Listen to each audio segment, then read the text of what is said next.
참고로요, 질문이 있으시면 제가 질문을 답변을 드리는데 이 질의응답 시간이 굉장히 광범위하게 다양하게 천연치유 정보를 나눌 수 있는 시간이에요. 근데 만일 질문이 없으면 제가 강의 준비를 해놨어요. 하려고요. 예. 목사님, 마이크 드리세요. 질문하실 분한테. 아까 그 물에 대해서 말씀하셨는데요. 예. 혹시 그런 기회가 있으셨는데 저희 교회에서 마시는 물은 괜찮은 건지 네. 저거 바꿔야 되는 건지 하고요. 또 그 아까 뭐 검사하시는 게 있었는데 네. 그거를 저희도 어디서 구입할 수가 있는지 예, 제가 그걸 어떻게 검사하는 건지 그것도 좀. 예, 그 TDS 테스터는 제가 미국에서 원래 처음에 한 30여 년 전인가? 그때는 한 100불 정도 주고 샀어요. 근데 요즘은 한 1불 정도, 아니, 1불이 아니라, 그렇지? 한 10불, 예, 10불 정도면 살 거예요. 우리 한국에서도 그래요. 근데 그거는 Total Dissolved Solid의 약자예요. TDS. 테스타 그러는데 그게 이제 산도 검사하는 게 있고 물속의 미네랄 양을 검사하는 게 있고 그런데 Total Dissolved Solid 그래서 TDS 테스타 그래서 단위는 ppm인데 100만 분지 1이라는 뜻이에요. 미국에서 구할 수 있어요. 정수기 그 취급하는 데 가면 다 있고요. 그 다음에 이제 저는 그 기계를 항상 가지고 다닙니다. 그 테스타 기계를. 요거는 물속에는 미네랄 종류가 뭐 원소들이 많잖아요. 50여 가지 이상 되는데 하나하나 검사가 아니에요. 물속에 들어있는 모든 미네랄을 그래서 토탈 디솔브드라는 말이에요. 토탈 물속에 녹아 있는 그 고형 물질을 측정하는 건데 이제 이 수치는 거기 주로 물속에 석회가 많이 들었고 또 지역에 따라 철분도 많이 들었고 뭐 이렇게 들어있는데 그 물에 들어있는 미네랄 수치를 총칭으로 나타난 거예요. 근데 지금 현재 우리 여기 있는 상황으로 여기 화장실에 수돗물을 재보니까 200ppm이 나오니까 이 물은 마시면 안 됩니다. 이 물은요. 그리고 주방에서 참고로 주방에서 음식을 만드실 때 이 물로 만들면 안 됩니다. 음식은 씻기는 씻어도 숲을 끓일 때, 밥을 지을 때 쌀 씻은 물은 다 딸구고 이 물로 하면 안 됩니다. 제가 이제 아주 단도직입적으로 얘기를 할게요. 그러니까 쌀을 씻어요. 물 다 딸구고 여기 정수기 물로 밥을 부어야 됩니다. 찌개도 끓일 때도 그렇고요. 그렇게 하시면 좋겠고요. 그 다음에 여기 지금 코웨이 정수기 있잖아요. 웅진 코웨이 정수기. 여기는 제로가 나옵니다. 디스틸드 워터를 재면은 제로가 나오거든요. 근데 저는 좀 섬세해가지고 7 정도 나오더라고요. 근데 이제 제가 이제 여기 10단위로 된 게 있고 1단위로 된 게 있는데 저는 1단위라 7이 나오는데 10단위 TDS 테스트 하면 제로가 나와요. 근데 여기가 지금 수돗물이 200ppm짜리를 거르기 때문에 아마 6개월마다 한 번씩 RO 필터를 갈아줘야 될 거예요. 그리고 이제 물이 좀 좋은 지역은 1년에 한 번이나 2년에 한 번 갈아도 돼요. 근데 리버스 오스모시스 멤브레인이라고 그래서 필터가 그냥 필터가 아니고 피부와 같은 멤브레인인데 수압이나 전기압에 의해서 강제로 밀어내면 미네랄을 다 걸러버리래요. 그래서 현재 여기 지금 정수기 물은 제로가 나오니까 이게 쓰다가 10ppm이나 20ppm까지 올라가잖아요. 그러면 멤브레인을 갈아줘야 됩니다. 그렇게 하면 되겠고요. 그래서 한국에서는 이제 웅진코웨이 정수기나 또 청원아이스 정수기가 그 필터를 멤브레인을 이제 RO 필터를 쓰는데 다른 정수기들은 그걸 안 써요. RO 필터를 쓰지 않기 때문에 수돗물의 미네랄 수치하고 정수기 통해서 나온 미네랄 수치하고 똑같습니다. 근데 장로님 이제 질문하셨으니까 제가 참고로 여기서도 마찬가지일 거예요. 알칼리 이온수 혹은 수소수를 장려를 많이 하는데 알칼리 이온수 장려하시는 분들은 물속에 미네랄이 없는 물은 아주 나쁜 물이라고 말을 합니다. 이거는 이제 그 알칼리 이온수 기계 판매와 관련이 있어요. 그래서 거기에 대해서 제가 아는 대로 좀 설명을 드릴게요. 원래는 알칼리 이온수를 알칼리 이온수라고 하다가 요즘은 수소수라고 많이 합니다. 수소수. 근데 되게 이렇습니다. 이제 자세한 설명이 많이 있지만 핵심만 찔러서 말씀드릴게요. 우리 몸이 그 pH 농도가 7이면 중성입니다. 그리고 7 이하로 내려가면 산성이고 7 이상으로 올라가면 알칼리성입니다. 근데 우리 혈액은 7.45입니다. pH. 그래서 약 알칼리성 상태를 유지를 해야 됩니다. 근데 우리가 산성 상태로 되면은 병에 노출이 됩니다. 그러니까 물을 먹으면 우리 몸이 산성 방지가 되니까 병이 낫는다. 이렇게 설명합니다. 자, 모순을 지적하겠습니다. 알칼리 이온수는 입으로 마십니다. 우리가 먹는 음식은 모두 다 위장을 통과합니다. 우리 몸에는 pH가 곳곳마다 다 다릅니다. 입의 타액은 pH가 6.2에서 6.5입니다. 입에 들어가면 알칼리수를 마셔도 산성물이 됩니다. 우리 위장에는 pH가 1에서 3입니다. 강산성입니다. 왜 위장이 강산성일까요? 위장을 지나면 균이 한 마리라도 있으면 안 됩니다. 12지장부터 소장에는. 그래서 거기서 균을 다 죽이기 위해서 그렇게 아주 강산성 상태입니다. 그러니까 우리가 알칼리수를 마셔도 위장에 들어가면 산성수가 되기 때문에 그 아무것도 아닙니다. 의미가 없는 겁니다. 그 다음에 이제 이 수소수로 설명하시는 분들은 어떤 설명을 하느냐면은 이 요즘 질병의 한 8, 90%가 활성산소, 프리레디칼과 관련되잖아요. 활성산소. 그래서 이 활성산소를 무력화시키는 이 대표적인 영양소들이 바이타민 A, 바이타민 C, 바이타민 E, 그 다음에 셀레늄 이런 것들이에요. 그 다음에 이제 최근에 이제 파이토케미칼이라고 하는 그런 것들은 전부 항산화제하고 관련이 있습니다. 그런데 우리 몸의 활성산소가 신진대사의 부산물로 계속 만들어지는데 놔두면 안 되니까 우리 인체 질병의 한 8, 90%가 활성산소와 관계가 되니까 이거를 없애야 되는데 활성산소란 뭐냐면은 꼭 활성산소 이게 붙이는 게 조금 안 된 거예요. 원래는 프리레디칼은 수소도 탄소도 산소도 다 돼요. 근데 우리가 산소가 중요하기 때문에 그냥 우리 인체 프리레디칼은 활성산소라고 그냥 말하는 거예요. 근데 산소는 전자가 2개를 달고 다니는데 어쩌다가 하나가 달아나 버리잖아요. 그러면 전자가 하나가 되잖아요. 이게 활성산소입니다. 그래서 이제 좀 재미나게 표현하면은 이온을 했잖아요. 둘이 다녀야 되는데 이온을 했잖아요. 이게 뭐든지 뺏으려고 그래요. 욕심을 부리고 공격을 하는 거예요. 그래서 이제 과잉 공격 상태가 질병을 일으키는 거예요. 이게 활성산소가.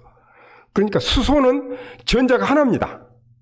근데 수소는 아버지 하나님의 마음을 닮아가지고 누가 달라고 하면 줍니다. 하나밖에 없는데 독생자를 그냥 줍니다. 이렇게. 그래가지고 수소수를 마시면은 활성산소를 만나면 전자를 하나를 주면 그게 물이 돼버립니다. H2O로. 예, 물이 돼서 이 활성산소의 그 악영향이 없어지기 때문에 수소수를 마시는데, 근데 수소수 기계를 통과해 나오면은 수소 상존 시간이 1시간짜리가 있고 또 서너 시간짜리가 있고 하루짜리가 있고 그래요. 그 수소가 오래오래 머물수록 값이 비싸요. 그런데 수소수를 만드는 사람이나 알칼리수를 만드는 사람은 물속에 미네랄이 없으면 그 작동이 안 됩니다. 물속에. 그래서 그분들은 이것 때문에 증류수라든지 여기 웅진코에이 나오는 여기 RO 필터에서 나오는 물을 아주 나쁘다고 말합니다. 나쁘다고 선전합니다. 물속에 미네랄이 없으니까 안 된다. 그렇게 해가지고.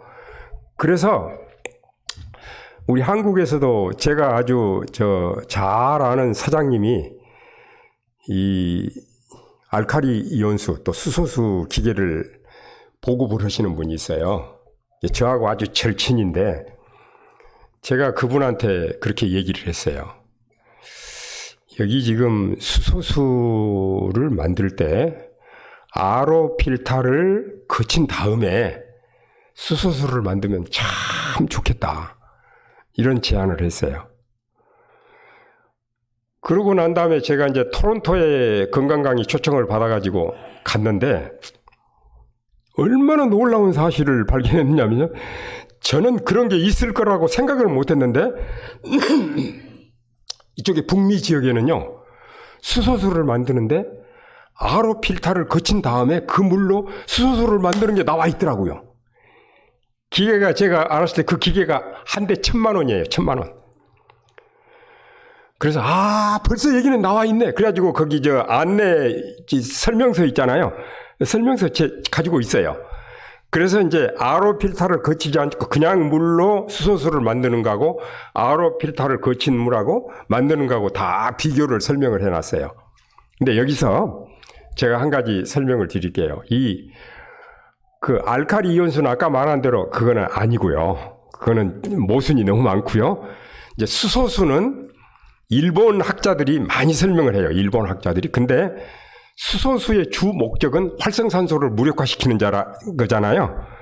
근데 활성산소를 무력화시키는 목적이라면 싱싱한 야채, 싱싱한 과일, 이 뉴스타트 음식을 먹으면 끝납니다. 수소수 물 안 먹어도 됩니다. 예. 끝나니까 굳이 그것 때문에 수소수를 먹으려고 하면 안 되고 또 수소수를 미네랄이 많은 물로 만들어가지고 한 거는 그 수소 조금 유익을 얻으려다가 미네랄의 그 유해점이 너무너무 많아지는 겁니다. 그리고 또 중요한 건 이겁니다. 우리가 햇볕을 적당히 받잖아요. 햇볕을 받으면 우리 몸에서 세로토닌이 만들어지고 저녁에 불을 깜깜하게 끄고 자면은 멜라토닌이 생성이 됩니다. 이건 다 화학물질인데 우리 몸에서 만들어지는 화학물질은 호르몬이라고 그럽니다. 이게 도파민도 화학물질이죠. 인슐린도 화학물질이죠. 근데 이제 이게 호르몬이라고 그래요. 우리 몸에서 만들어지니까. 그렇죠? 우리 몸에서 만들어지니까. 근데 멜라토닌도 호르몬의 일종이에요. 근데 이제 우리 몸에서 만들어지는데 멜라토닌은 우리 몸의 시계를 관장합니다. 그래서 우리가 비행기를 타고 남북으로 이동할 때는 문제가 안 되는데 동서로 이동할 때는 시차 문제 때문에 어려움을 겪잖아요. 그래서 이 멜라토닌을 먹으면 비행기 시차 적응을 잘해요. 1990년대 중반에 미국에서 이게 유행이 됐어요. 멜라토닌 알약이. 지금까지는 이 알약을 먹으면 부작용이 뭐 어떻다 이렇게 많이 언급을 하지 않기 때문에 적당히 먹으면 되는데 놀라운 사실은 멜라토닌 알약으로 먹는 것보다 햇볕을 받으면 그리고 밤에 불을 깜깜하게 끄고 자면은 우리 몸에서 멜라토닌이 만들어지는데 이 멜라토닌의 기능 중에 가장 중요한 기능이 활성산소를 무력화시키는 겁니다. 비타민 C보다 활성산소를 더 잘 막아줍니다. 그래서 뉴스타트 8가지만 지혜롭게 쓰면은 모든 것을 얻을 수가 있습니다. 그래서 제가 여기 숙소에 머물면서 하루에 한 번 내지 3번은 30분 이상 1시간 정도 햇볕을 꼭 쬐고 다녔습니다. 일광욕을 하고. 얼마나 기분 좋은지 모릅니다.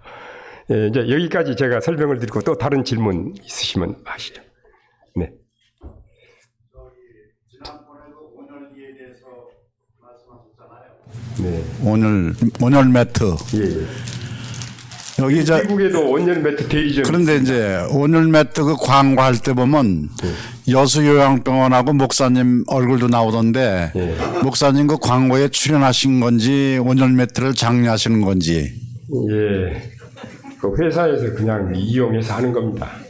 제가 광고료를 받는 것도 아니고 예. 그냥 하는 건데 어쩔 겁니까? 그렇게 하라고. 그러니까 온열 매트를 사용하는 게 좋습니까?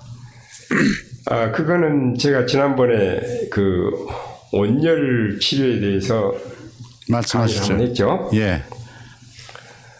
근데 이제 이렇게 설명을 드릴게요.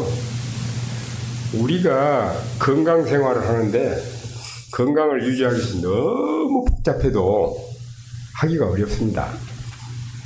근데 8가지 천연 치료제는 그래도 작게 했지만 그것도 많다고 생각하는 사람이 있죠. 그래서 제가 환자들한테 물론 뉴스타트 8가지가 하나하나가 다 중요하지만 3가지를 집중적으로 강조합니다. 3가지.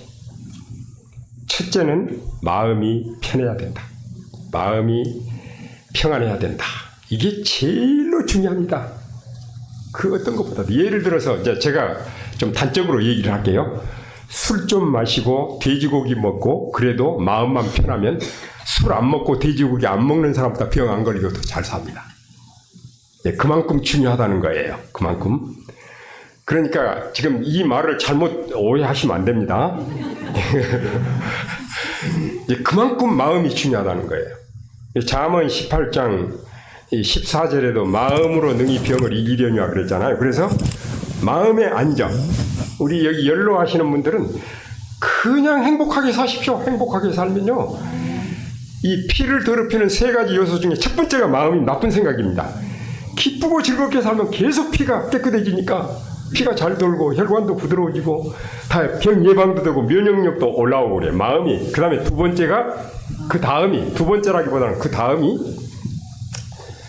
정상체온입니다. 정상체온 유지하는 게 굉장히 중요하고 그 다음 한 가지 더 뭐냐면 영양균형입니다. 그러면은 마음이 편하고 체온이 정상이고 영양이 균형 잡으면 면역력이 밸런스를 유지합니다. 면역 균형을 유지하면 절대 병이 안 걸립니다. 저는 확신합니다. 면역 균형이 잘 유지되잖아요. 그럼 우리 몸의 호메오스타시스가 정상 상태를 유지하는 거예요. 그러니까 코로나 확진자하고 계속 접촉을 해도 코로나 안 걸리고 살 수 있습니다. 얼마든지 가능합니다. 그러니까 정상 체온 유지라고 하는 것은 대단히 중요하고요. 지금 일반적으로 통계적으로 보면 전 세계 인구의 절반 정도가 저체온 상태입니다. 저체온 상태. 그러면 체온이 정상 체온은 36도에서 36.9도까지잖아요. 이제 36.5에서 플러스 마이너스 0.5도. 그 이하로 내려가면 저체온, 그 이상으로 올라가면 열이 있다고 하죠. 열. 미열, 경열, 중등열, 고열은 39도부터 고열. 근데 체온이 떨어지잖아요. 그러면 손발이 차가워지거나 아랫배가 차갑거나 몸에 냉한 부분이 있어요. 그러면 피순환이 잘 안 된다는 거예요. 피순환. 그렇죠? 피순환이 안 되면은 이제 면역력이 떨어지죠. 면역력이 약해지니까 병에 노출이 되는 거죠. 그래서 정상 체온을 유지하는데 그럼 어떻게 할 건가? 우리 예언의 신에 보면은요. 제가 그 한국의 큰 서점들, 교보문고나 종로서적이나 또 영풍문고나 이런 데 가가지고 건강에 관해서 책을 일부러 의도적으로 다 뒤져봤는데 건강과 의복과의 관련을 설명하는 책이 못 찾았습니다. 그 큰 서점에서 못 찾았어요. 근데 예언의 신에 보면은요, 건강과 관련해서 의복에 관한 기록이 한두 페이지가 아닙니다. 굉장히 많습니다. 그러니까 벌써 이 의복에 대해서 말할 때 그렇게 얘기했어요. 예언의 신에 보면은 영감에 그래 보면 심장에서 가까운 곳일수록 적게 입고 심장에서 먼 곳일수록 따뜻하게 입어라. 이게 뭐예요? 우리 몸에 먼 곳이 차가워지면은 피순환이 장애를 받아요. 그러니까 면역력이 떨어지는 거예요. 그리고 허리를 꽉 조이는 옷을 입지 말라. 어깨에다 걸어서 입어라. 뭐 이런 것들이요. 보면은 체온과 관련된 거예요. 예언의 신의 말씀을 그대로 따라서 의복 생활을 하면은 체온 유지가 잘 되죠. 그러면은 예를 들어서 우리가 체온 유지를 하는데 아주 쉽게 유지하는 방법을 한 서너 가지 설명을 드릴게요. 정상 체온을 유지하는데. 근데 한번 우리가 체온을 위해서 온열 치료를 하게 되면은 그 효과가 24시간 갑니다. 한번 하면은.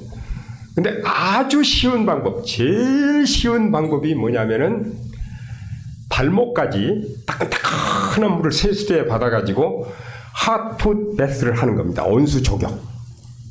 예. 또는 각탕으로 무릎까지 올라오게 할 수 있습니다.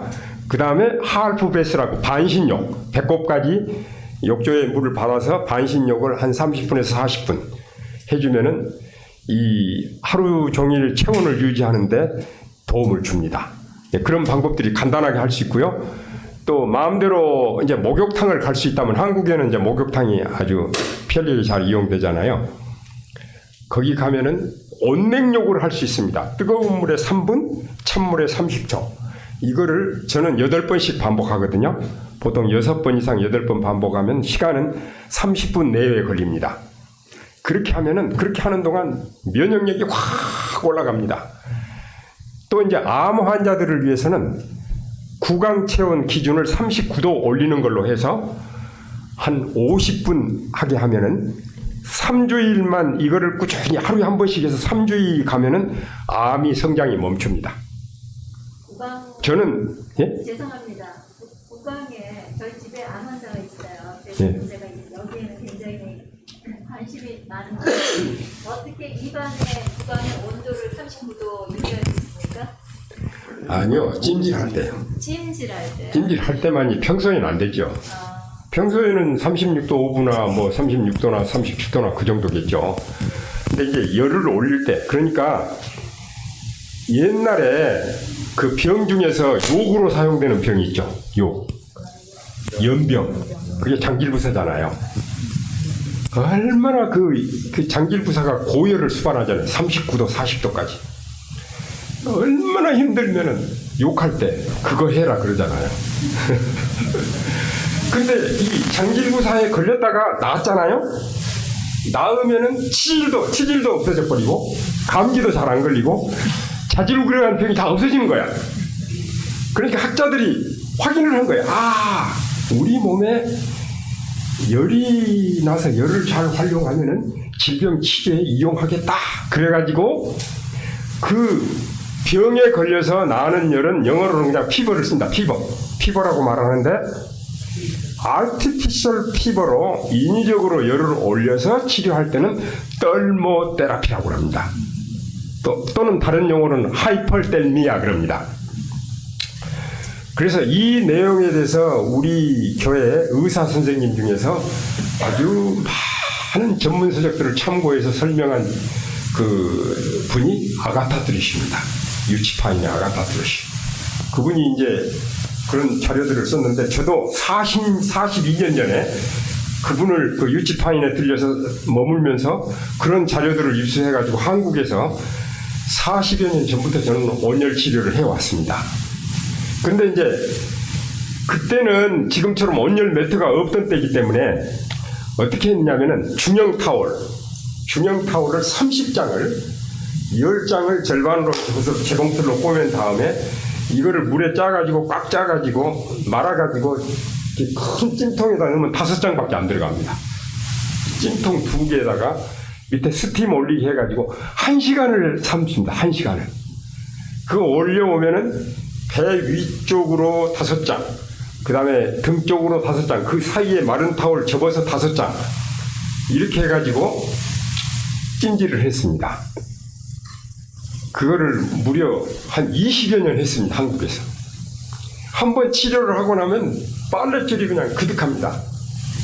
사실은 제가 의도적으로 그런 이렇게 요양원이나 이런 걸 하려고는 하진 않았는데, 제가 1980년대 초 우리 대학의 직원 중에 한 사람이 암 말기로 이제 죽는 시간만 기다렸는데, 이런 자연 치료를 적용해가지고 특별히 이렇게 온열 치료 같은 걸 해가지고 회복이 되셔가지고 이제 그분이 회복이 되니까 발 없는 말이 천리 간다고 이 입소문으로 퍼져가지고요. 우리 집에 환자들이 막 오시는데 끊임없이 오시는데 오시면 안 가는 겁니다. 억지로 가게 하실 수도 없고 그래서 그때부터 한 10몇 년 동안 환자들하고 같이 살았습니다. 그래서 가정형 요양원이 시작됐습니다. 한국에. 그렇게 해가지고 저는 병원에서 고칠 수 없는 손을 뗀 환자들이 오셔서 어떤 분들은 그냥 돌아가시기도 하고 어떤 분들은 극적으로 회복되기도 하고 그때 치료에 아직도 살아계신 분이 있어요. 그때 위암 환자인데 아직도 살아계신 분이 있어요. 그리고 그런 경험을 하면서 끊임없이 반복적으로 느낀 게 뭐냐면 인간이 얼마나 연약한가. 또 하나님을 의지할 때 하나님은 우리를 긍휼히 여기셔서 인간으로서는 불가능한 일들을 가능케 하신다라는 것을 반복해서 배웠습니다. 그리고 원적외선 온열 매트를 발견하게 된 거는요. 한국에서는 한 25년 전에 만들기 시작했거든요. 온열 매트를. 그 전에는 별로 없었는데 제가 우리 집 사람 얘기를 잠깐 했죠. 루마티스 관절염으로 죽게 됐는데 이 현대의학으로는 못 고친다고 의사 선생님들이 말씀을 해주시고, 그런데 필리핀에 가서 1년 머물면서 온천에서 이렇게 회복세로 기울었어요. 그래서 이제 우리가 필리핀 갈 때는 거의 간신히 부축해 가지고 갔는데 올 때는 건강이 너무너무 좋아져 가지고 이렇게 왔는데, 이삿짐을 붙일 때 온천장을 가져와야 되는데 못 가져왔어요. 그냥 재미있게 하는 말입니다. 너무 아쉬웠어요. 이거를 가져야. 그런데 그렇게 와서 한국에서 좀 지나는데 어떤 회사의 회장하고 전무가 전혀 모르는 사람이에요. 제 연구실에, 대학의 연구실에 와가지고 햇볕에 관한 책을 써달래요. 햇볕에 관한 책을. 그렇게 하자고. 그래서 제가 이제 햇볕에 관한 책을 그때 썼어요. 써서 줬는데 지금도 굉장히 유효하게 하고 있는데요. 그분이 그때 올 때 온열 매트를 가지고 왔어요. 선물로. 그분이. 그래가지고 이거는 전자제품이니까 이렇게 제가 이제 뭐 그걸 가져왔다고 그냥 막 쓸 수는 없잖아요. 그래서 꼼꼼히 확인을 해봤는데 전자파 문제는 괜찮은 걸로 확인이 됐는데, 왜냐하면요, 그 일반 전기 담요는, 전기 매트는 안에 구리선이에요. 구리선. 근데 그거는 전기선이 와가지고 매트 시작부터는 탄소 섬유를 써요. 탄소 섬유. 36,000 가닥의 탄소를 뭉쳐가지고 이렇게 막 구부려도 괜찮아요. 그거를 써요. 그러니까 전자파하고 상관이 없어요. 그리고 이제 제가 온천에서 우리 집 사람 치료할 때 온천에다가 계란을 이렇게 삶아본 적이 있거든요. 근데 온천에서 계란을 삶으면 이상하게 물에서 삶을 때는 흰자위부터 딱딱하게 익어 들어가는데 온천에서는 노른자위부터 익어서 나와요. 그래서 그게 뭐냐면 온천의 열은 원적외선 열이라는 거예요. 그래서 조금 더 이제 살펴보니까 우리 조상들이 얼마나 참 현명하신지, 온돌방 있잖아요. 온돌방은 돌하고 흙이잖아요. 그 돌하고 흙하고 탄소는 햇볕의 적외선을 받으면 원적외선을 발산하게 돼 있어요. 적외선을 근적외선, 중적외선, 원적외선이라고 그러는데, 이 파र 인프라레드는 낮은 온도의 침투력이 보통 4cm, 5cm까지 파고들어요. 우리 몸의 둔부의 근육도 그 정도면 다 파고들잖아요. 원적외선 열을 이용하면 몸에 깊숙이 열이 파고들면서 근육이 뭉친 데를 풀어주고, 예를 들면 침 맞는 효과, 침 가끔 풀어주나요? 그런 효과를 내는 거예요. 이렇게 원적외선이. 그래가지고 그거를 확인하고 우리 집 사람은 그때 이후로 지금도 여름에도 그 온열 매트를 이용해서 하고, 그 후로 우리 집 사람은 어떤 굴곡이 없이 회복이 돼가지고, 제가 루마티스 관절염에 회복된 사람을 많이 못 봤어요. 근데 우리 집 사람은 아프기 전보다 더 건강하게 살아요. 여기서는 온열 매트를 못 가져와가지고 못 쓰니까 아주 아쉬워해요. 몸이 좀 불편하면 우리 집 사람이 저한테 그래요. 집에 가자. 집에 가면 따뜻하게 잘 수도 있고 그러는데, 그래서 우리 미국에도 그런 원적외선 온열 매트라고 해서 다 똑같은 거 아니에요. 원적외선 온열 매트, 탄소 섬유로 된 온열 매트 대리점이 있습니다. 미국에도, 캐나다에도 있고, 한국에도 물론 있고요. 그리고 제가 그게 너무 좋기 때문에 여수 요양병원의 치료실에 보급을 했습니다. 그래서 암 환자 치료할 때, 또 환자 치료할 때 그걸 쓰고 있고요. 제가 한 25년 이상 사용하는데 별로 하자가 없어요. 근데 어떤 매트들은 만들어가지고 선전을 딱 해서 몇 년 팔다가는 없어져 버려요, 회사가. 그러면 아무리 좋은 매트라도 AS가 안 되니까 쓸모없이 되잖아요. 근데 이 원적외선 온열 매트는 처음부터 지금까지 AS가 충실하게 됩니다. 충실하게. 그리고 AS 비용도 그렇게 비싸지도 않아요. 그래서 제가 이 온열 치료를 원하시는 분들에게는 적극적으로 장려를 합니다. 그거를 사용하시도록. 그리고 값이 우리 한국에서 집 지으면 한 평당 드는 비용의 절반밖에 안 되거든요. 그 매트가 하나가 집 반 평짜리가 밖에 안 되는데 한 번 쓰면 평생 씁니다. 평생. 그리고 또 고장나면 AS 해서 쓰고요. 저녁에는 온돌방처럼 온도 맞춰서 쓰고 치료할 때는 70도가 한계선이에요. 우리 한국의 법으로 70도 이상 이런 전자제품 못 올리게 돼 있어요. 올려가지고 찜질을 하고. 우리 한국에 그 캐톨릭 출신 그 암 전문 의사가 한 사람 있는데 제 친구예요. 이분은 항암 치료를 할 때 온열 치료를 병행을 합니다. 그래서 온열 치료를 먼저 한 다음에 이 효과가 24시간 간다고 그랬잖아요. 하루 안에 항암 치료를 하면 그냥 항암 치료를 하는 것보다 효과가 훨씬 좋다고 그렇게 얘기를 하는데 그분은 한국의 온열학회의 임원입니다. 그래서 이제 그런 것도 있고요. 그 다음에 온열 치료를 하면 왜 도움을 받느냐? 아까 말한 대로 체온이 떨어지면 면역력이 약해진다고 그랬잖아요. 정상 체온을 유지를 하면 면역력이 균형을 이루잖아요. 근데 아가타 트레시 선생님이 쓴 그 자료의 내용을 그대로 소개하자면 이제 동물 실험에서 체온을 42.5도씨에다가 2시간이나 2시간 반 놔둘 경우 암세포가 95%가 파괴가 됩니다. 암세포가. 그리고 정상세포는 같은 상황에서 43%가 파괴가 됩니다. 근데 이제 떼잖아요. 그 치료를 딱 중단하면 암세포는 그대로 죽어가고 정상세포는 대부분 살아납니다. 그러니까 이제 가정에서는 그렇게 못해요. 그렇게 하려면은 마취를 해놓고 뭐 하고 국부적으로 하고 그래야 되는데 피는 1분 안에 한 바퀴씩 돈다고 그랬잖아요. 근데 우리 몸에는 일반 피부는 45도가 크리티컬 포인트예요. 45도가. 45도 이하에서는 화상을 안 입는데 45도 이상으로 올라가면 화상을 입어요. 근데 우리 뇌세포는 40.6도씩부터 손상을 받아요. 그러니까 고열을 수반하는 병에 걸리면 막 목이 돌아가고 눈이 돌아가고 그러잖아요.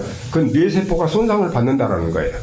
그래서 그런 안전성을 유지하기 위해서 가정에서 하는 치료는 구강 체온을 39도에서 40도 그렇게 잡은 거예요. 그리고 시간은 50분 잡는데 왜냐면요.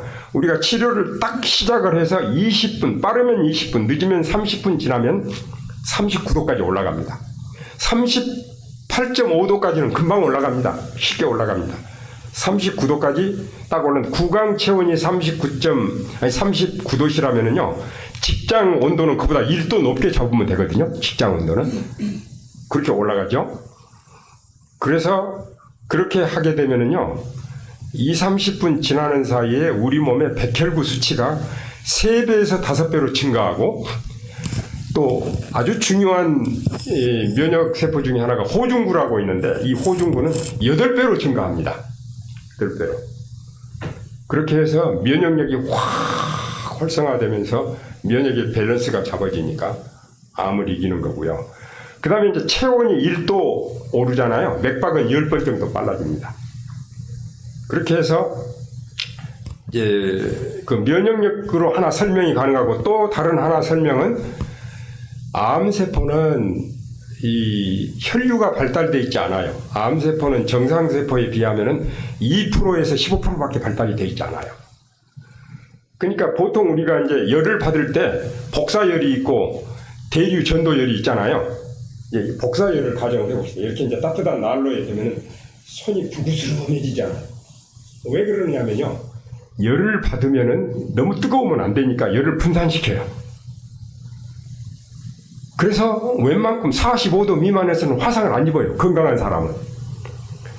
근데 암세포는 혈류가 발달되어 있지 않기 때문에 열을 받으면 분산을 못 시키고 그대로 흡수를 하는 거예요. 그런 원리예요. 그래서 이제 지금은 아까 42.5도 그 말은 지금 한국에서는 고주파 치료라는 게 있어요. 이건 전신 치료는 안 되고 이제 우리 여수 요양병원에도 있고 웬만한 병원에는 다 써요. 그래서 국부적으로 그 부분을 42도까지 올려요. 41도는 금방 올라가요. 42도까지 올려요. 근데 1시간 치료를 해요. 그렇게 해서 이제 암을 치료하는 데 효과를 보는데 저는 그러죠. 암은 전신병이기 때문에 시스테믹 디지즈잖아요. 그러니까 국부적으로만 치료하지고 안 되니까 전신을 커버하는 온열 치료하고 고주파를 병행하면 참 좋겠다. 그래서 여수 요양병원은 그렇게 합니다.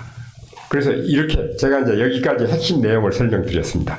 그래서 온열 매트는 정말 좋습니다. 만일 온열 매트가 없는데 그 열의 효과를 내가 받기를 원하는 사람은 또 좋은 방법이 있습니다. 햇볕을 이용하는 겁니다. 원적외선의 근원이 햇볕이잖아요. 햇볕을 쬐일 때는 얼굴은 좀 가리시고 다른 부분은 노출시키는데 몸에 지방이 많다고 생각하시는 분들은 처음에 5분 정도만 하세요. 그리고 1분씩 늘려가시든지 몸에 근육질로 된 사람은 처음에 20분, 30분씩 시작해도 됩니다. 그래서 5분씩 늘려가도 되고요. 자기 몸에 알맞게 햇볕을 이용하시면 원적외선 열 치료가 가능합니다.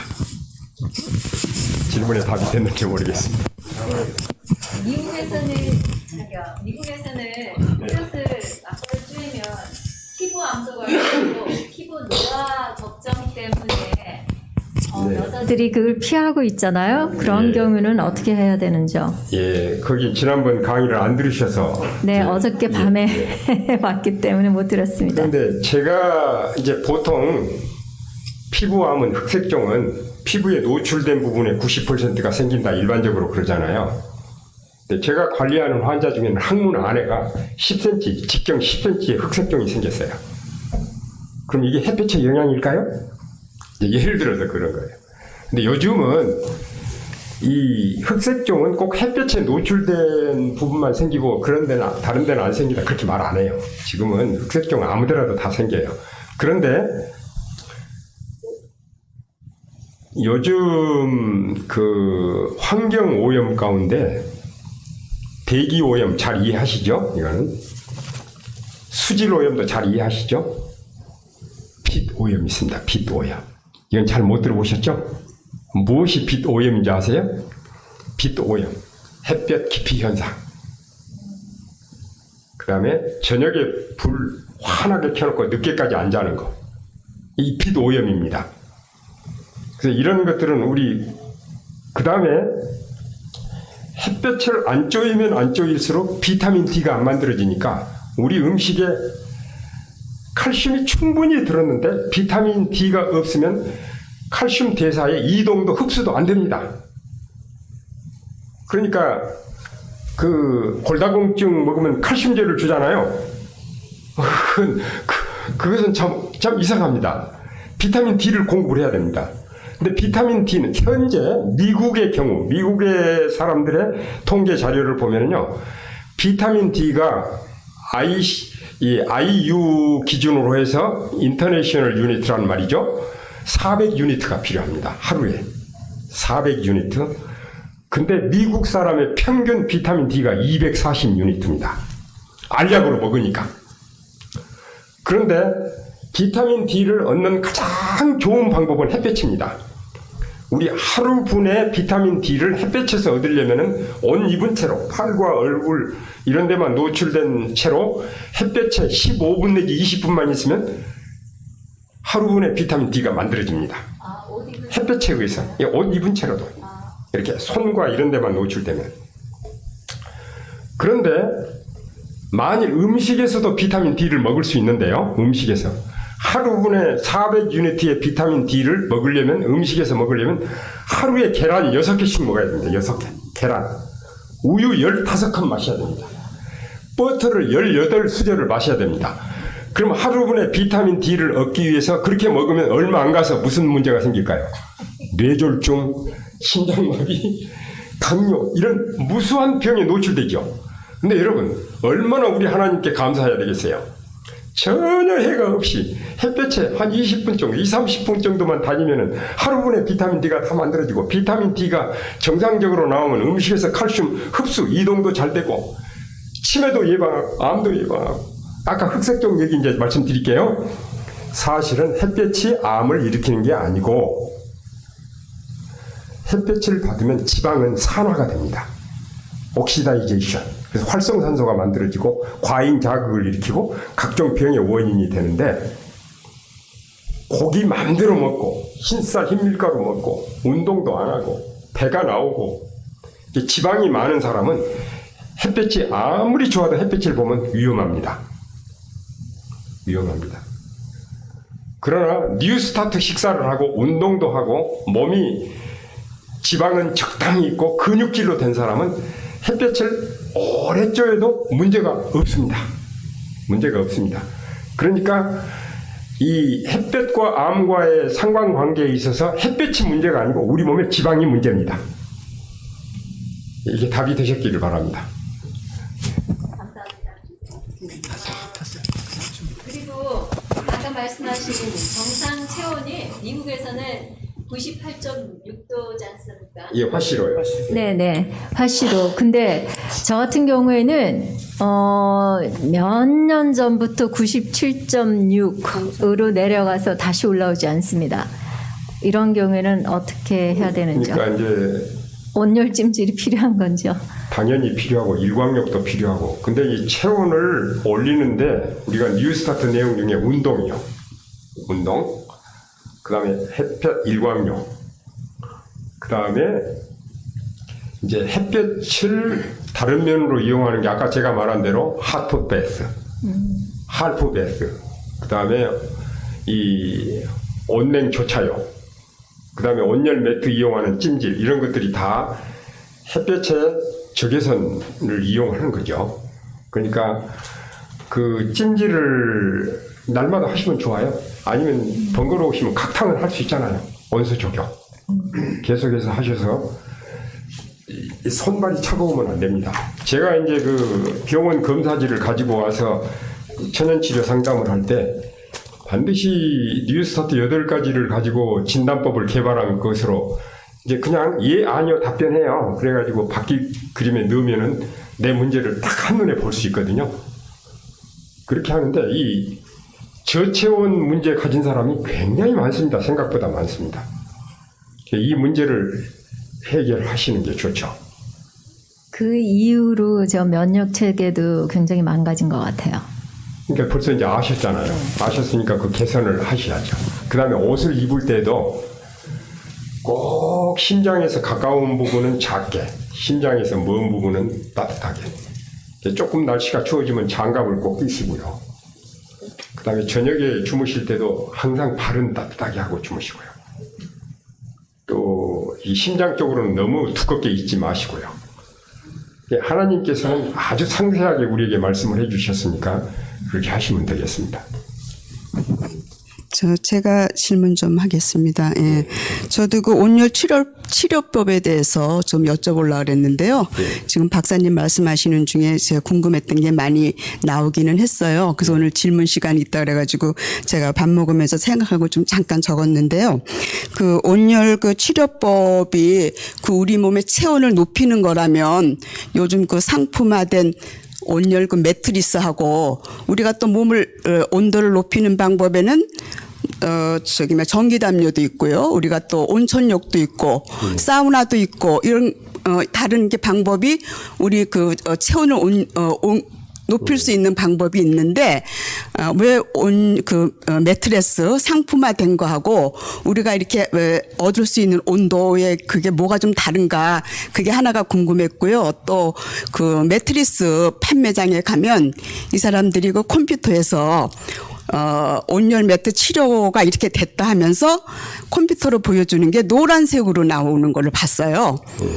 그 다른 거는 뭐 빨간색도 보는데 그 사람들의 포인트는 노란색이 온열 매트로 치료가 되는 거라는 강조하는 것 같고요.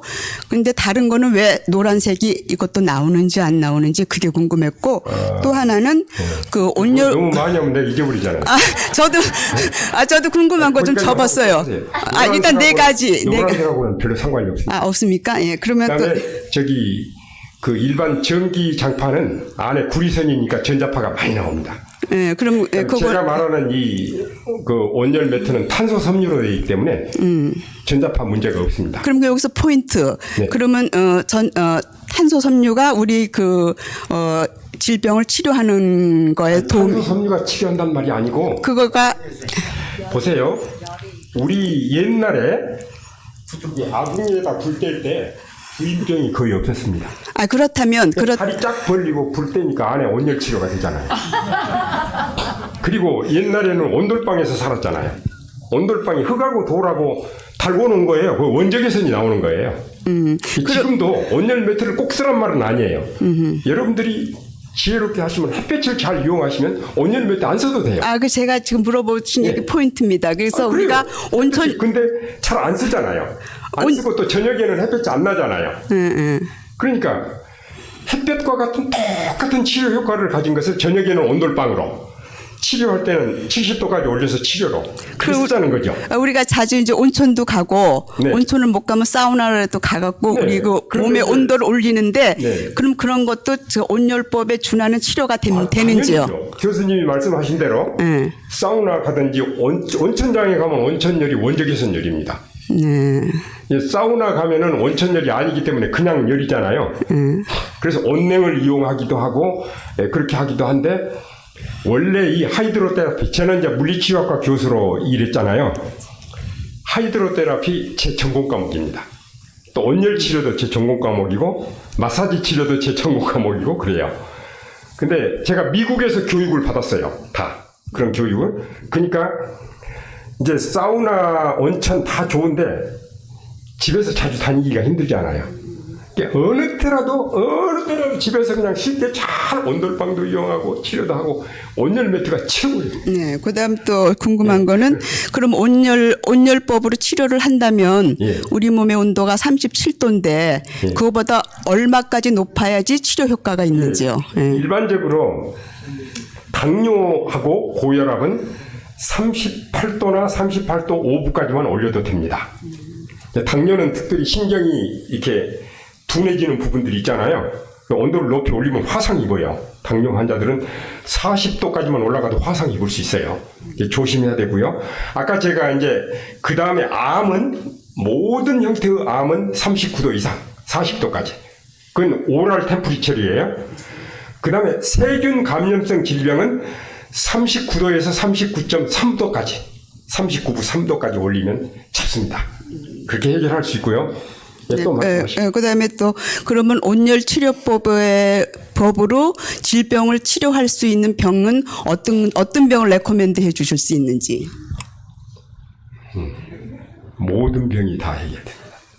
왜? 이유는 모든 병이 면역 균형하고 관련되기 때문에. 제가 온열 치료를 하는 목적은, 제가 강조하는 것은 면역 균형을 가져오기 위해서, 면역을 활성화시켜주기 위해서. 그리고 아까 암세포만 선별해서 죽인다고 하는 것은 요즘 이 표적 치료에 대해서 사람들이 하도 많이 하니까, 다른 표적 치료는, 이제 일반 치료는요 항상 부작용이 있어요. 근데 이 하나님의 방법은 부작용이 없어요. 부작용이. 그러니까 저는 이 온열 치료, 제가 그러잖아요. 뉴스타트 8가지지만 첫째, 마음이 편하고, 둘째, 정상 체온을 유지하고, 셋째, 영양 균형을 잡아주면 면역 균형이 유지되니까 병에 안 걸리고 살 수 있고, 어떤 병에 걸렸어도 나올 수 있고, 어떤 병에 걸렸어도, 뭐 이 온열 치료가 꼭 필요한 병이 있고 그런 게 아니에요. 면역 균형을 잡아주는데 초점을 맞추기 때문에 그렇습니다. 그러면 제가 이제 마지막으로 궁금한 건데요. 그러면 온열 치료법이라는 것은 우리의 그 몸의 체온을 좀 높여서 치료하는 거라면, 그래서 지금 이제 여러 가지 예로 어떤 거는 39도, 어떤 거는 네네. 뭐 이렇게 온도수를 네, 얘기해 줬는데, 상태에 따라서. 그럼 건강한 사람이 37도가 넘어서 39도가 되면 우리가 해열제를 먹어야 되는데, 이렇게 질병이 있는 사람이 39도를 유지하기 위해서는 온열 매트를 사용해서 한 2시간 동안 42도에서 한 2시간 동안 거기서 저기 하면은 많이 도움이 된다, 이렇게 알아들어도 되는 겁니까? 교수님은 간호학과에서 이제 교수를 하셨는데, 그래서 이제 그런 질문을 하시는 것 같은데, 아니에요. 근데요, 이렇습니다. 이 온열 치료는 계속 그런 온도로 높이는 게 아니라 50분 정도 올리면은 그 다음에는 또 내려갑니다. 이제 짧은 시간 동안에 그런 현상을 일으키죠. 그리고 이제 이런 치료를 반복하면 우리 몸이 36도에서 39도, 36.9도까지 정상 체온을 유지하는 데 도움이 되죠. 그렇게 가기 때문에, 그렇게 해서 우리가 이제 어떤, 이제 보통 인위적으로 열을 안 올리고 열이 나잖아요. 아티피셜로 열이 나는 경우는 세균 감염성 질병은 3일 동안 계속 열이 올라갑니다. 3일 동안. 그러다가 저절로 꺾입니다. 그 다음에 말라리아는 하루는 열이 올라가고 3일은 괜찮고 그렇게 말라리아. 그 다음에 낮에는 열이 올라가고 밤에는 정상으로 내려가고 그럼 결핵입니다. 그래서 전문가들은 우리 몸의 열 변화를 따라서 진단을 금방 합니다. 진단. 이거는 브루셀라 병이다. 이거는 학질이다. 이거는 폐결핵이다. 그렇게 금방.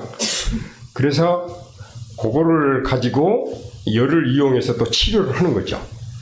좀 전문적으로 들어가면 너무 복잡하고 또 그러니까 좀 오늘은 이제 시간도 별로 안 남았는데 또 다른 분 질문하시죠. 네, 두 가지만 간단하게요. 질문을 드리겠는데 마스크 벗고 얘기하세요.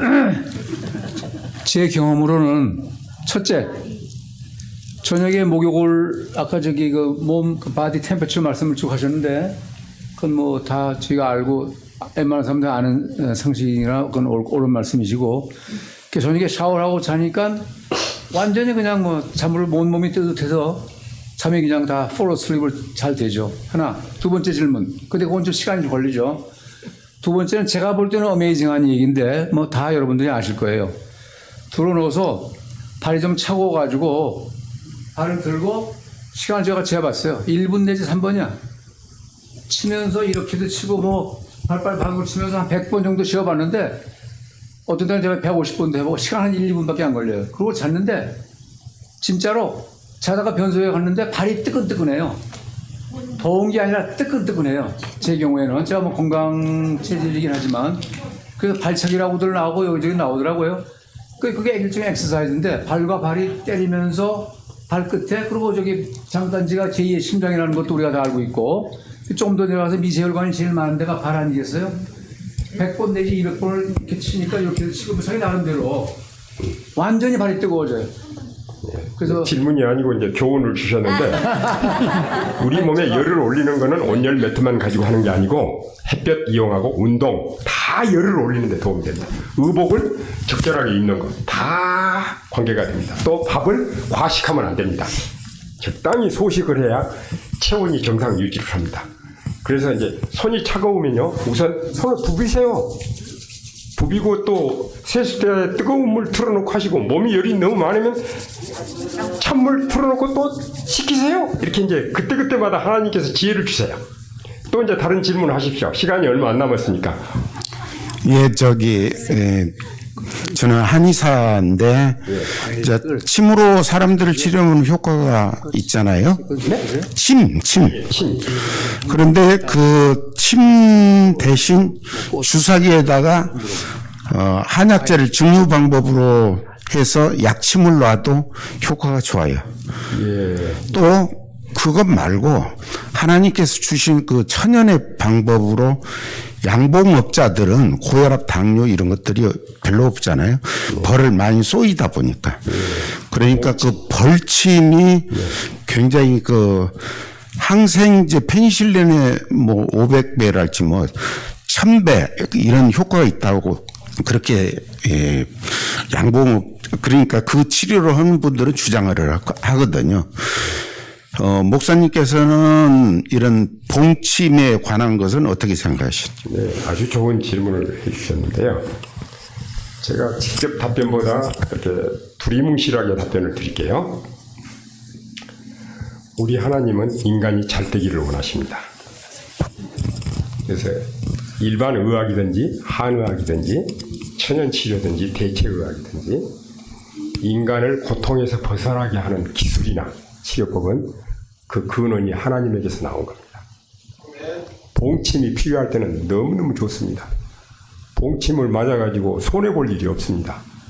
근본적으로는 환영을 하고요. 침에 대해서 말씀을 하셨으니까 침은 좀 깊이 들어가면 음양오행술하고 관련이 있습니다. 제가 솔직하게 얘기해도 양해를 해주십시오. 강신술하고 연결되어 있습니다. 그렇기 때문에 침은 효과는 좋은데 어떤 게 있느냐면 하나님의 방법은 우리가 어떤 치료를 할 때 우리 나쁜 습관도 버리고 근본적으로 해야 되는데 침은 아프면 침만 맞으면 돼요. 생활은 안 바꿔도 돼요. 이게 하나님의 방법은 아닙니다. 그래서 침 효과 자체를 부인하는 건 아니에요. 그리고 침을 계속 놓으면은 이거는 부작용이 어떤 부작용이 있느냐면 한 곳에 계속 놓잖아요. 그럼 원장님 동의하실 텐데 거기 신경이 무뎌집니다. 신경이 무뎌져서 약발이 안 설 때가 있어요. 근데 이 천연치료라고 하는 것은 그런 게 없습니다. 그런 부작용도 없습니다. 그래서 예를 들어서 찜질을 한다. 이것도 침 효과하고 같습니다. 침 효과하고 같아요. 이렇게 뭉쳐있는 부분을 풀어주고 이렇게 해주고, 제가 우리 신 교수님을 잘 못 봤네요. 저기 계시는데 이분한테 아까 말을 좀 죄송합니다. 그런 면이 있기 때문에 저는 어떤 이제 여러 다양한 제안들이 있고 그럴 때 제 개인적으로는 이렇습니다. 제 개인적으로는 아무리 훌륭한 대학이고 똑똑한 사람이고 그런 사람이 얘기했다고 해서 그냥 무의미하게 따라가고 저는 절대 그렇게 하지 않습니다. 하나님의 말씀에 맞으면 받아들이고 안 맞으면 안 받아들이고, 그 다음에 침이라도 급할 때 유용하게 쓸 수 있습니다. 제가 아까 말씀드렸잖아요. 한의학이나 양의학이나 대체의학이나 천연치료, 인간을 고통에서 벗어나게 하는 것은 그러니 하나님께서 나온 겁니다. 그리고 이거를 구분할 수 있는 능력도 성령을 통해서 주실 것이고, 또 우리가 필요에 따라서 어떻게 해야 될 것인지 알려주십니다.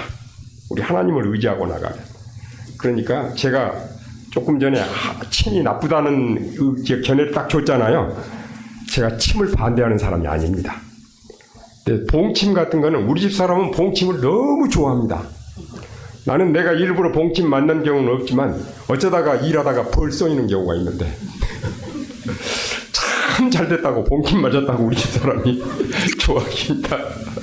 근데 어떻든지 우리가 어떤 건 나쁘고 좋다 이렇게 평가하는 것보다는 매 순간 하나님의 인도를 받아서 하나님께서 지혜를 주시는 대로 최선을 다해서 건강을 관리하고 나가면 좋겠다고 생각을 하고요. 저는 침하고 똑같은 비슷한 효과를 가진 지압 있잖아요. 지압. 이것도 많이 활용합니다. 급할 때. 그리고 위급한 때 사람을 살리는 데 도움을 받기도 하고요. 그러니까 봉침은 반대할 이유가 하나도 없고요. 또 침도 필요할 때는 사용할 수 있을 거라고 생각을 하고, 그러나 그 원리는 하나님은 우리가 아픈 것을 고칠 뿐만 아니라 생활을 고쳐주시는, 그 고치기를 원하는데 그건 안 하잖아요. 침만 맞고 그냥 끝나잖아요. 그러니까 그런 점들을 고려해서 사용을 하시면 좋겠습니다. 네, 제가 하나 또 질문이 있는데요, 목사님. 이거 마지막 질문으로 네. 할까요? 저 여러분들한테 홍 장로님 손 드시네요. 네, 먼저 하세요. 네, 말씀하십시오. 네.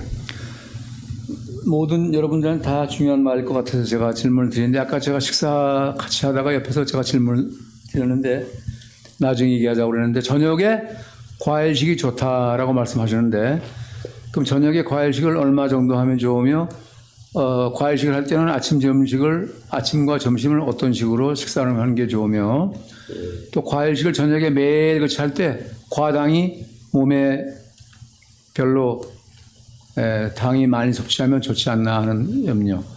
거기에 대해서 한번 말씀해 주십시오.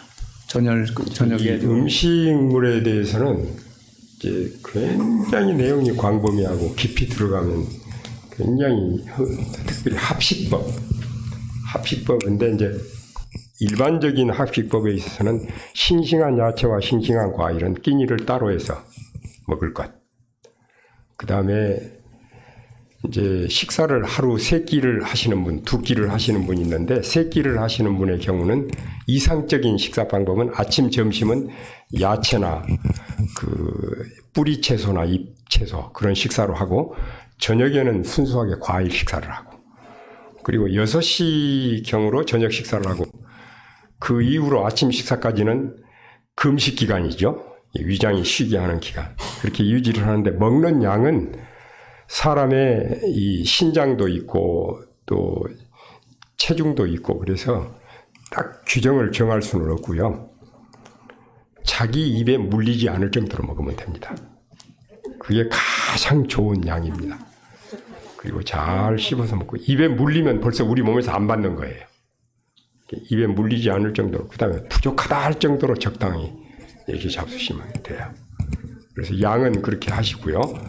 이제 제가 병원에서 환자식 할 때는 꼭 그렇게 합니다. 저녁은 과일 식사, 아침 점심은 채소 식사인데 근체류, 엽체류를 골고루 이렇게 해서 먹고 샐러드 음식이 꼭 들어갑니다. 왜냐하면 효소가 죽지 않도록 하기 위해서.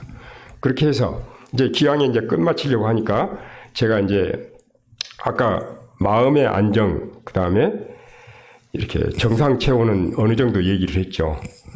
사실 마음의 안정 부분, 마음의 평화만 가지고 일주일에 매일 밤 1시간씩 강의를 해도 너무너무 자료가 많습니다. 그 부분에. 그 다음에 이제 영양 균형에 대해서 제가 이제 집에서 적용하실 거, 우선 현미 건강식을 소식으로 해서 잘 씹어서 드십시오. 현미 건강식을. 그 다음에 채식을 하면 부족하기 쉬운 영양소가 단백질입니다. 근데 소고기보다 단백질이 더 많은 게 콩입니다. 대두콩. 콩은 두유로 먹거나 콩으로 먹으면 영양 흡수율이 30% 미만입니다. 근데 청국장으로 숙성을 시키면 흡수율이 90%로 올라갑니다. 그냥 발효식품을 먹으면 아플라톡신이라는 발암물질, 알레르기를 일으키는 물질이 생겨날 수 있기 때문에 제가 강조하는 것은 청국장 가루입니다. 42도 온도에다 이렇게 이틀을 놔두면 바실러스 균에 의해서 하얗게 뜨죠. 그거는 나쁜 균이 아닙니다. 좋은 균이니까 바짝 말려버려요. 그러면 아플라톡신이 생기지 않고 또 알레르기를 일으키는 것도 일어나지 않습니다. 그렇게 해서 단백질 한 수저씩만 먹으면 돼요. 밥 먹고 한 수저. 저는 이거를 깨달은 뒤로 25년 동안 그 일을 계속하고 있습니다. 그리고 제가 관리하는 환자들에게 그렇게 먹도록 했는데 효과가 너무 좋은데 저도 옛날에 발효식품은 나쁘다 이런 걸 딱 그런 것을 편견을 가지고 있었거든요. 근데 제가 이제 만나는 환자 중에 암에 걸렸다가 성공적으로 나으신 분들 보니까 공통점이 청국장 가루를 먹고 있더라고요. 그래서 제가 은퇴하기 전인데 대학원에 석박사가 공부하는 학생들한테 과제를 내줘가지고 연구하고 토의하고 그러면서 콩이 너무너무 좋다라는 걸 알게 되고요. 그 무렵에 부산에서 어느 분이 콩으로 요구르트 같은 소이거트를 만들었어요. 콩으로 요구르트를 만들어가지고 시제 상품을 만들어서 저보고 이제 그 검수를 해달라고 부탁이 왔어요. 거기 영양 분석을 다 해놨는데 맛도 좋고 기가 막히게 좋은데 중간에 중단할 수밖에 없는데 값이 좀 비싸니까 안 사 먹으니까 이제 계속 못했는데 저는 미국에 그런 게 있는지 모르겠어요. 콩으로 요구르트를 만드는 소이거트가 있는지 모르겠는데요. 그거 하면은 좋을 것 같아요. 요즘 이제 사람들이 경제적으로 넉넉하고 하니까 소이거트, 콩으로 요구르트를 만들어 먹는 거예요. 근데 일반 요구르트는 이 소스가 우유이기 때문에 안 좋습니다. 이 알레르기의 60%는 우유에서 옵니다. 우유에서. 그러니까 그렇게 하고 요즘 이제 영양 문제, 단백질을 그렇게 하시고요. 그 다음에 피가 1초에 반 방울씩 만들어지는데 피를 만드는데 꼭 필요한 영양소가 바이타민 B12입니다. 식물성에는 별로 없습니다. 근데 다행히 김에가 많이 들었습니다. 김하고 파래. 그래서 하루에 김을 2장씩 먹으면 하루분의 비타민 B12가 해결이 됩니다. 근데 놀라운 사실은요. 입에서 음식을 오래오래 씹잖아요. 오래오래 씹으면 요즘 최근 학자들의 견해로는 입에서 비타민 B12가 만들어지고요. 식이섬유가 많은 음식을 먹으면 대장에서 비타민 B12가 만들어집니다. 그래서 이 채소류는 한 종류가 영양소를 골고루 가지고 있는 게 드물어요. 드문데 우리가 영감에 그려보면은 음식을 끼니별로는 단순하게 일주일이나 열흘 간격으로는 다양하게 단순성과 다양성을 강조를 해서 합식법을 설명을 했는데 그렇게 먹게 되면요. 우리 몸에서 이 대사 과정에서 대사는 분해작용과 합성작용이 동시에 일어나거든요. 그래서 음식 자체에는 영양이 좀 부족한데 우리 몸에서 합성이 됩니다. 그래가지고 다 해결이 됩니다. 그래서 영감에 그래 보면은 통곡류, 야채류, 견과류, 과일류를 단순하게 그리고 다양하게 먹으면 우리 몸에 필요한 모든 영양소가 다 공급된다라는 말이 나옵니다. 저는 그 말을 믿거든요. 그러니까 우리 죽어나 사나 하나님 말씀대로 살면 최고로 좋은 선택입니다. 이제 마칠까요? 예. 네, 끝나고 개인적으로 오는 말씀 드리겠습니다. 아버지 하나님 감사합니다. 저희들이 배운 교훈들을 우리 삶에 적용해서 우리 아버지께서 그렇게 원하시는 건강한 삶, 행복한 삶을 누리도록 저희를 도와주시옵소서. 예수님의 이름으로 간절히 기도합니다. 아멘.